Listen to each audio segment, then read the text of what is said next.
ओम शांति। 28 सितंबर 2024 की साकार मुरली से होमवर्क। आज की मुरली से हम लक्ष्य लेंगे, विश्व की बादशाही लेने के लिए संपूर्ण पावन बनने का पुरुषार्थ करना है।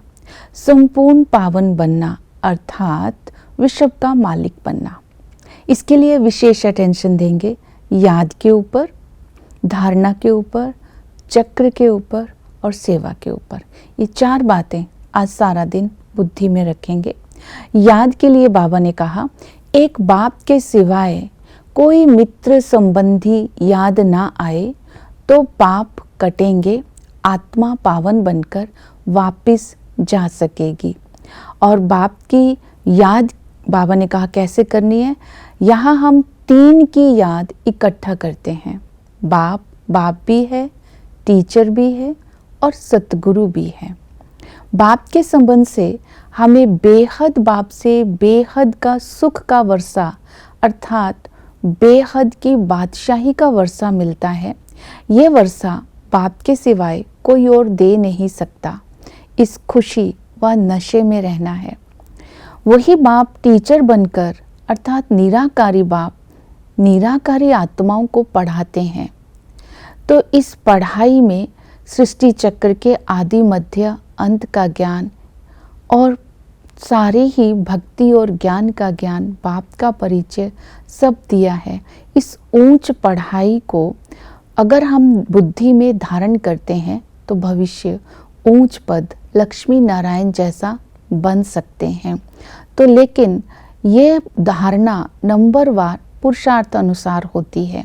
तो अपने अंदर चेक करना है इस ज्ञान की धारणा मैंने कहाँ तक की है।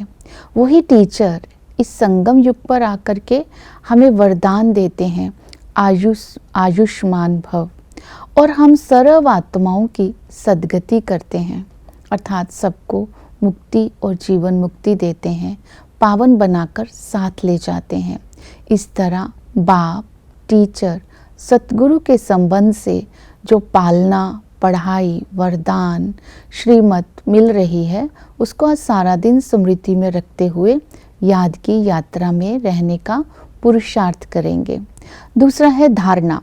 धारणा बाबा ने कहा, गृहस्थ में रहते हुए तुम्हें पावन बनने का पुरुषार्थ करना है। पवित्र बनने के लिए ही मुसीबत अर्थात विघ्न डलते हैं। पवित्र रहने के लिए बहुत सारी आज युक्तियां बाबा ने बताई है। पवित्रता के लिए सबसे पहले बाबा को अपना वारिस बना लो, तब तुम संपूर्ण पावन बन जाएंगे और संपूर्ण वर्षे के अधिकारी बन जाएंगे। ब्रह्मा बाबा और मम्मा की बाबा ने एग्जाम्पल दी, बाबा जो कुछ मेरे पास है वो सब कुछ आपका है, आपके पूरे वर्षे के हम अधिकारी हैं। इसको बोलते हैं कुर्बान जाना। तो अपनी चेकिंग करेंगे, तन मन धन समय श्वास संकल्प सर्व खजानों सहित बाबा को वारिस बनाया है। जैसे घर में अगर 5 बच्चे हैं तो बाबा ने एग्जाम्पल दी, छठा शिव बाबा है तो शिव बाबा को बड़ा बच्चा मानना है, तब हम उसको वारिस बनाएंगे। दूसरा है कि पावन बनना है तो स्वयं को व्यर्थ से मुक्त रखना है।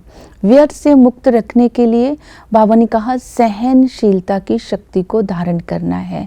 जो भी बातें व्यर्थ हैं उनको सुना अनसुना कर देना है। तो उनके प्रति जब स्वभाव और संस्कार का टकराव नहीं होगा, उसका कारण है जो सहनशील आत्मा होगी उसके मन और बुद्धि में ज्ञान का चिंतन होगा और बाप की याद होगी और व्यर्थ बोलने वाले या गुस्सा दिलाने वाले के प्रति रहम होगा। तो व्यर्थ संकल्प नहीं चलेंगे और स्थिति अचल अडोल रहेगी। फिर है संपूर्ण पावन बनना है तो माया जीत बनना है। माया जीत बनने के लिए अपने अंदर साक्षीपन की स्थिति को धारण करना है। साक्षी होकर हम माया के विकराल रूप को भी देख सकते हैं। हम घबराएंगे नहीं। जब हम अंदर से साक्षी होंगे तो बाबा हमारा साथी होगा और बाहर की परिस्थितियों के प्रभाव से हम बिल्कुल मुक्त होंगे। इस स्लोगन को सदा ही स्मृति में रखना है। जो हो रहा है अच्छा, जो होगा इससे भी अच्छा। तो इस तरह पवित्रता की धारणा जो है वो हमारे तन मन धन के साथ साथ हमारी वृत्ति की, हमारी वाणी की, हमारी सूक्ष्म कर्म इंद्रियों की भी पवित्रता की धारणा को ही बेहद पवित्रता की धारणा बोलते हैं। इसको संपूर्ण पवित्रता बोलते हैं। ये धारणा करने के लिए हमें एकांत की भट्ठी में बैठकर स्वयं को पावन बनाना होगा। तो एकांतवासी बनना है, साक्षी स्थिति रखनी है, सहनशील बनना है, कुर्बान जाना है और बाप को वारिस बनाना है। इसके साथ चक्र को बुद्धि में रखना है, क्योंकि बाबा ने हमें रचयिता रचना के आदि मध्य अंत का ज्ञान दे दिया है। आदि में हम विश्व के मालिक थे, डबल सिरताज थे, धनवान थे, एक धर्म एक राज्य था और वहाँ सुख था। और जैसे ही मध्य में रावण का राज्य आता है, वाम मार्ग में जाते हैं, भक्ति करते हैं, शास्त्र पढ़ते हैं, फिर भी तमोप्रधान होते हैं।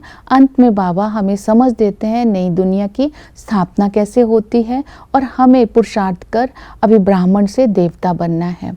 अंत में बाबा ने कहा तुम्हें सेवा करनी है, अपने को बंधन मुक्त करके फिर तुम्हें सेवा करनी है। और सेवा का एक गुप्त दान जैसे ब्रह्मा बाबा ने किया, वैसे हमें भी गुप्त दान करना है। ये सच्चा सौदा हमें भी करना है। बाप का परिचय देना है, वो चैतन्य है, बीज रूप है और सृष्टि चक्र का परिचय देना है। ओम शांति।